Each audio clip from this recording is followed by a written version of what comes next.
1999. Wall Street is laughing. Amazon's stock is crashing. Jeff Bezos is called a bald book salesman who'll go bankrupt. One investor said, "Amazon? A joke. It'll never make a profit." And they were almost right. Amazon lost $720 million that year. But 20 years later, Bezos becomes the richest man on Earth. How? It all comes down to one mindset. If you never want to be criticized, for goodness sake, don't do anything new. Let's rewind. It's 1994. Jeff Bezos has a high-paying job at a Wall Street hedge fund.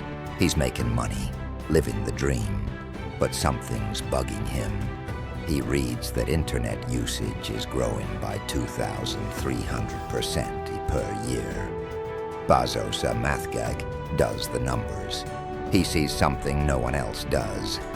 The internet will change everything, and books. Books can be the first product people buy online. Now here's the twist. Everyone says, "Jeff, don't quit your job. Online shopping. Are you crazy?" Even his boss tells him, "Jeff, this is a good idea for someone who doesn't already have a great job." But Bezos makes a choice. Comfort or conviction? He chooses conviction. He drives cross-country with his wife, scribbling Amazon's first business plan in the passenger seat. Bezos starts Amazon in his garage. No fancy team, no VC funding, just a vision, grit, and borrowed desks made from doors. He packs books by hand, sleeps under his desk, answers customer emails himself. And guess what? The media mocks him. CNN anchor, "Amazon, an online bookstore? Why not just go to Barnes & Noble?" New York Times article. Jeff Bezos is building a bubble that will burst. But Bezos stays calm. We are stubborn on vision, flexible on details. That's his mantra. By 1999, Amazon goes public. It's exciting until the dot-com crash hits. The stock plummets at 90%. Investors leave. The press calls it Amazon.bomb. Jeff gets hate mail. People say he's a fraud. Employees cry in meetings. One board member even asks, "Should we shut it down?" But Bezos doesn't flinch. He keeps going, quietly building the Kindle, the Prime system, and AWS. Amazon Web Services. Everyone mocked AWS. Amazon building cloud servers? That's for Microsoft, not a bookstore. But by 2022, AWS made $80 billion, powering Netflix, NASA, and even the CIA. And finally, Bezos says, "If you never want to be criticized, for goodness sake, don't do anything new." That quote wasn't just a line.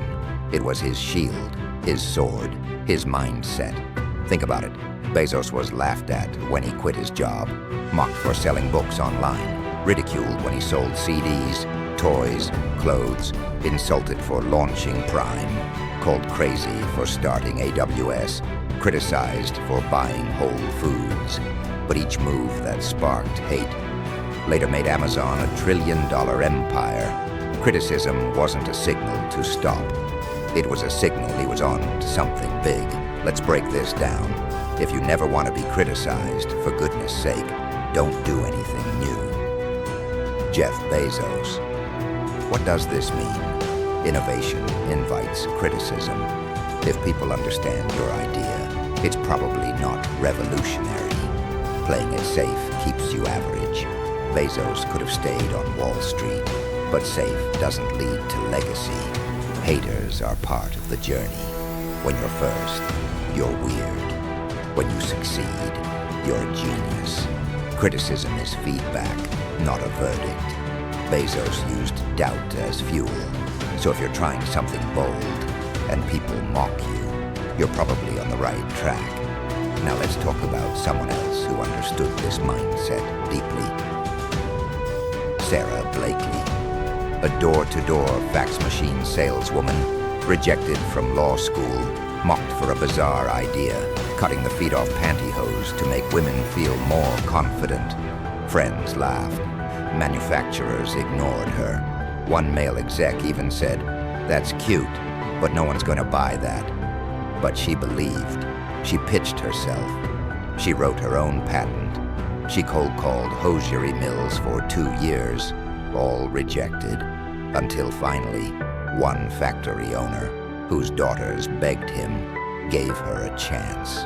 That's how Spanx was born, from $5,000 in savings, to being sold in Neiman Marcus, Oprah's show, and eventually turning Sarah Blakely into the youngest self-made female billionaire in America.